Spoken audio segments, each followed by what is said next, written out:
What do you do when you ask a converter for squares and they send you circles? Let's talk about when it may be a good time to switch converters.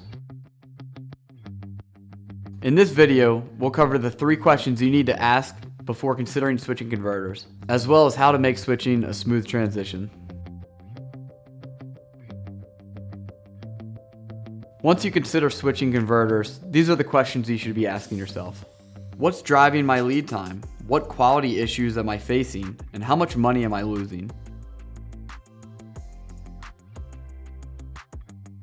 Extended lead times can be caused by a lot of different things. The 3 main ones that we run into are material lead times, the time to create or make a tool, especially if it's a more complex tool, and third, getting your part in the schedule and getting ready to run on press.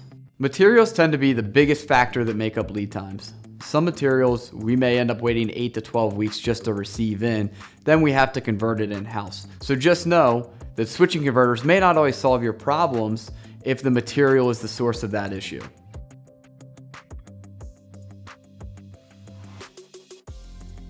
If your current converter is not meeting your needs as far as lead time go, it's good to dig into that and really understand what's driving that. Because if it is the material, chances are there may not be much we can do. However, if it's a scheduling issue and them not being able to get on press sooner, then it may be time to give somebody else a call.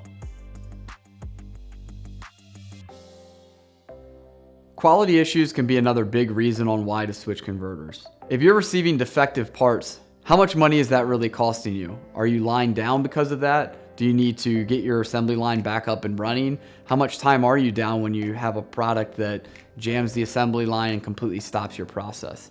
In addition, are your parts in spec? Are they able to go into the parts and work functionally as they're supposed to? Switching to a new converter might offer better quality control systems, inline inspection opportunities, as well as a fresh perspective to really understand your part. Asking yourself how much money am I losing allows you to see the profit losses, which can be caused by defective parts, production downtime, supply chain issues due to defective products, and increased demand for manual labor. If the profit losses you're currently experiencing surmount to X amount, it may be time to start thinking about a different converter. Only you can answer that question, and you need to have a deep dive within your business and understand what that number is. Before you transition to a new converter, it is important to know that that process can be lengthy and can be consuming. So you have to, a lot of times, explain a lot of things that you already explained through. You may have to pay for tooling additionally. You may have to explain the process, the concerns that you're having now, so that way the new converter can essentially look at the problems and see if it's something that they can fix or not.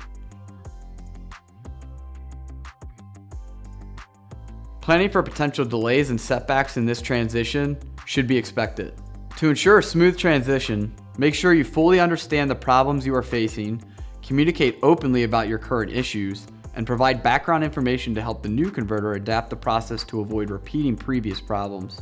Before switching converters, you should have your background work done to ensure that you're making the right decision. If you have any more questions, feel free to visit our Learning Center on our website or reach out directly. Thanks for watching.